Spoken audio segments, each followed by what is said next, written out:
अल्लाह से कर दूर तो तालीम भी फितना, अल्लाह से कर दूर तो तालीम भी फितना, इमलाक भी औलाद भी जागिर भी फितना, नाहक के लिए उठे तो शमशीर भी फितना, नाहक के लिए उठे तो शमशीर भी फितना, शमशीर ही क्या नाराए तकबीर भी फितना।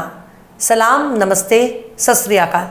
मैं हूं आपके साथ हर्षिता मिश्रा और आप देख रहे हैं टाइम्स मेल।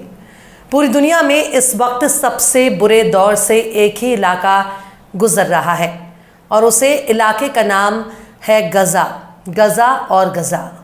गज़ा ना तो लीबिया में है और ना ही माली में, गज़ा ना तो यूक्रेन में है और ना ही रूस में, गज़ा ना तो श्रीलंका में है और ना ही पाकिस्तान में, बल्कि ये वो इलाका है जो फ़लस्तीन कहा जाता है, जहाँ पर यूरोप और अमेरिका अपनी काबिलियत का लोहा मनवा रहे हैं, जहाँ दुनिया के बड़े बड़े शांति दूत अपनी ताकत आजमा रहे हैं। आज का एपिसोड देखकर हमारे बहुत से दर्शकों को बुरा लग सकता है, पर माफ़ कीजिएगा, ज़रूरी नहीं है कि हर खबर सुनकर आप खुशी से झूम उठें। आज पूरी दुनिया के लिए गज़ा एक ऐसा सवाल बन चुका है जिसका जवाब सबके पास है, पर कोई नहीं देना चाहता। बड़े बड़े देश सिर्फ अपने मतलब के लिए खुद को मुसलमानों का खलीफा बनाना चाहते हैं। गज़ा का नाम लेकर सिर्फ खुद को मुसलमानों का इमाम बनाने की कोशिश हो रही है, वरना गज़ा की फिक्र किसी को नहीं। मुसलमान के नाम पर आंसू के चंद कतरे बहाकर बड़े बड़े देशों के बड़े बड़े लीडर सिर्फ और सिर्फ अपने मतलब की सियासत कर रहे हैं, जबकि हकीकत में यही लोग फ़लस्तीनियों के असली कातिल हैं। गज़ा के नाम पर मुसलमान के जज्बात से खिलवाड़ ही हो रहा है। अपने अपने देश के आवाम को केवल खुश करने की कोशिश हो रही है।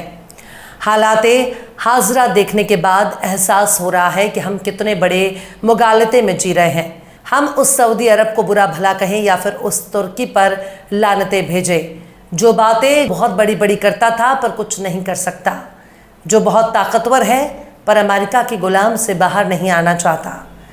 आपने टीवी सीरियल और ड्रामा के जरिए खुद को बहुत ही ताकतवर मुसलमान साबित कर रहा था, पर जब अपनी काबिलियत को साबित करने का वक्त आया तो वही तुर्की सबसे बड़ा फरेबी और दगाबाज साबित हुआ। हम ये नहीं कहते कि ईरान खराब है, हम ये भी नहीं कहते कि सऊदी अरब सबसे बड़ा दुश्मन है, हम ये भी नहीं कह रहे कि कतर बड़ा धोखेबाज है, बल्कि हम ये कह रहे हैं किसी भी एक ऐसे देश का नाम बता दीजिए जिसे आज के दौर में सबसे बेहतर कहा जा सके, जिसने फ़लस्तीनियों के ज़ख्म पर मरहम लगाने की कोशिश की हो। जो फ़लस्तीन दुनिया भर के मुसलमान के सीने में धड़कता है, उसी फ़लस्तीन के गज़ा में तकरीबन 35,000 से ज़्यादा लोगों की मौत हो चुकी है, पर 34 और 35,000 का आंकड़ा सिर्फ आधिकारिक है। कम से कम 50,000 से कम लोगों की हत्या नहीं हुई। ऑफिशियल रिकॉर्ड में 78,000 से ज़्यादा लोगों को हताहत बताया गया, पर ज़ख्मी होने वालों की तादाद भी कम से कम 1 लाख से कम नहीं होगी। हज़ारों फ़लस्तीनी भूख और बिना इलाज तड़प तड़प कर मारे गए।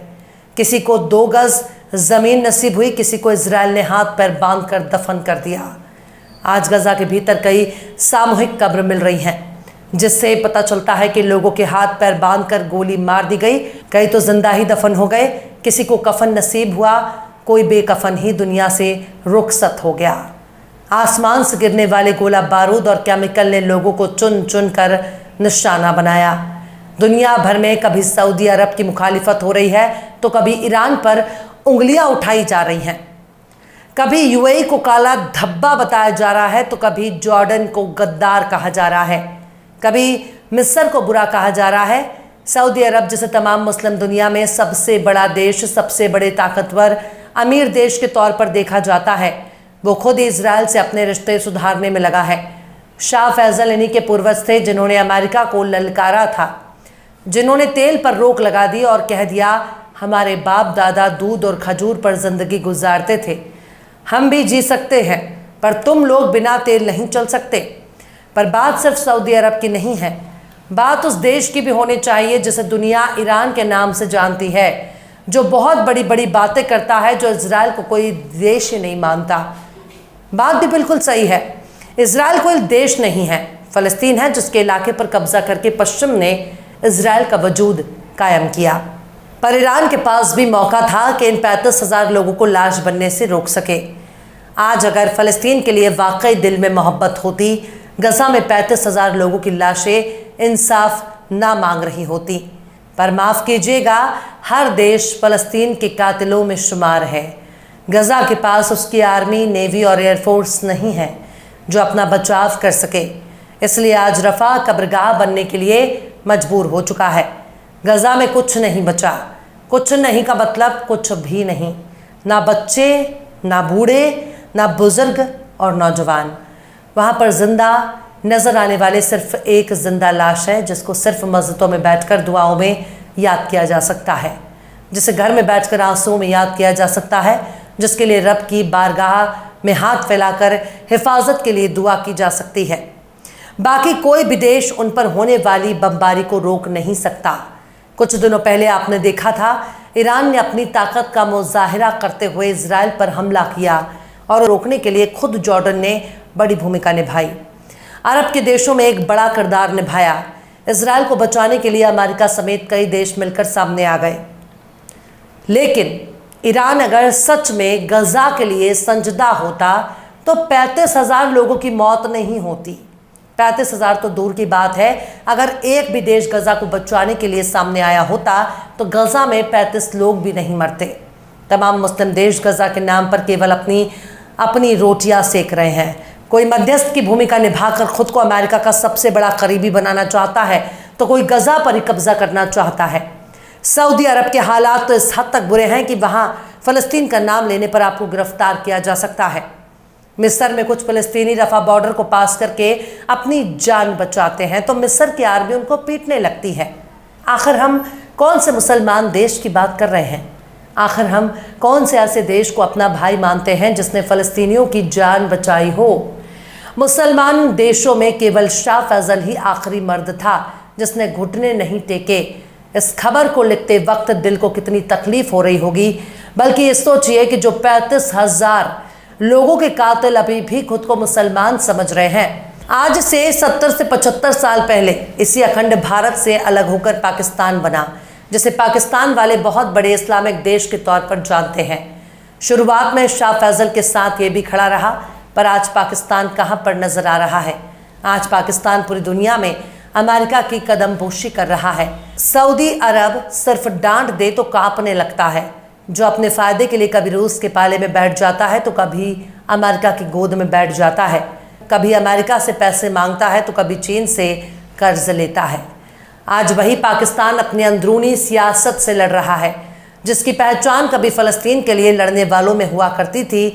अगर बात ईरान की जाए तो ईरान ने भी फ़लस्तीन के नाम पर सिर्फ और सिर्फ सियासत की है। उसने पूरी दुनिया के सामने बड़ी बड़ी डींगें हाँकी हैं, सिर्फ उल्लू बनाया है। और ये काम सिर्फ ईरान नहीं कर रहा बल्कि तमाम मुल्कों ने किया।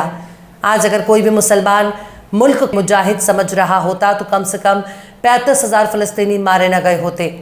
आज अगर कोई भी देश इनको बचाने के लिए मैदाने जंग में कूद गया होता तो आज उसे गाजी कहा जा रहा होता। पर अफसोस, इमाम हुसैन सबको चाहिए, पर इमाम हुसैन अपने घर से नहीं होना चाहिए। यानी चाहते तो सब हैं कि उनके औलाद इमाम हुसैन की सीरत पर चले, पर उनके घर में कोई इमाम हुसैन पैदा ना हो, उनके घर में कोई इमाम अली पैदा ना हो, हसन पैदा ना हो, मौला अब्बास पैदा ना हो, मौला हमज़ा पैदा ना हो। आज फ़लस्तीन रो रहा है, बिलख रहा है। उन फ़लस्तीनियों के तो आंसू तो कब के सूख चुके हैं, वो खून के आंसू रो रहे हैं। पर अफसोस, उनके आंसुओं को पोंछने के लिए अमेरिका और यूरोप की सिफारिश करनी होगी। पर कोई इनसे पूछना चाहिए, तुम अगर इतने ही बड़े मर्द मुजाहिद हो तो फ़लस्तीन के लिए क्या किया? बहुत से लोग कहेंगे कि ईरान की मदद से ही हूती, हिजबुल्लाह और हमास लड़ रहे हैं, पर ये लोग सिर्फ लड़ाका संगठन है, किसी देश की सेना नहीं है जिनके पास आर्मी, नेवी और एयरफोर्स की ताकत हो। क्या उन हज़ारों लोगों को वापस जिंदा किया जा सकता है जो मरते दम तक सिर्फ इंतज़ार करते रह गए? कोई देश उनकी जान बचाने के लिए ज़रूर आएगा। वो दवा आखिर किस काम की जो मरीज़ को वक्त पर ना दी जा सके? आज इंटरनेशनल क्रिमिनल कोर्ट इजराइल के आगे थर थर काँप रहा है। इंटरनेशनल क्रिमिनल कोर्ट को अमेरिका तबाह करने की धमकी दे रहा है। फ़लस्तीनियों को मारने वाला अकेले इजराइल ही नहीं है, वो तमाम देश फ़लस्तीनियों के कातिलों में शुमार हैं, जिन्होंने सिर्फ खड़ा होकर तमाशा देखा। जब मुकाबले के लिए उनको खड़ा होना था तब वो दुम दबाकर घर में बैठ गए। इजराइल को चंद पताके और फुलझड़ी दिखाकर खुद को मर्द मुजाहिद कहने वाले ही सबसे बड़े बुज़दिल हैं। अगर कोई देश फलस्तीन को लेकर जरा सा भी संजीदा होता तो ये 34-35 हजार लोग लाश में तब्दील ना हुए होते। भले इजराइल को ईरान घुटने टेकने पर मजबूर कर दे, गजा पर कब्जा करके उसे आज़ाद कर दे, पर 34-35 हजार लोगों को कैसे जिंदा कर सकता है। अब तो सब कुछ तबाह हो चुका है। गजा में जिंदा इंसानों की एक ही आबादी बची हुई है। उस रफा पर भी इजराइल ज़मीन में दफन कर देना चाहता है ताकि गजा पर उसको कब्जा हो जाए। इन 34,000 लोगों को आप कैसे जिंदा करेंगे, जो इसी आस में बैठे रह गए कि इन्हें बचाने के लिए कोई ना कोई फरिश्ता ज़रूर आएगा। रब ने वो मौका भी दिया कोई फरिश्ता बनने के लिए तैयार हो, पर आदम की औलाद की शुजाअत मर चुकी है। मरने वाले फरिश्तों का इंतज़ार करते रह गए। वो लाश में तब्दील हो गए, पर उनको बचाने वाला आया ही नहीं। गजा में जो बचे हुए हैं वो भी अमेरिका और इजराइल के ज़रिए मार दिए जाएंगे। लोग इंशाअल्लाह करते रह जाएंगे। फिलहाल इस खबर में बस इतना ही। इस खबर को आप हमारे साथी शम्स तबरेज़ की कलम से सुन रहे थे। फिर मिलते हैं किसी और वीडियो में एक नई खबर के साथ। हर्षिता मिश्रा को दीजिए इजाजत। जय हिंद। अगर अभी तक आपने हमारे चैनल टाइम्स मेल को सब्सक्राइब नहीं किया है तो जल्दी से सब्सक्राइब कर दें और बेल आइकन भी प्रेस कर दें।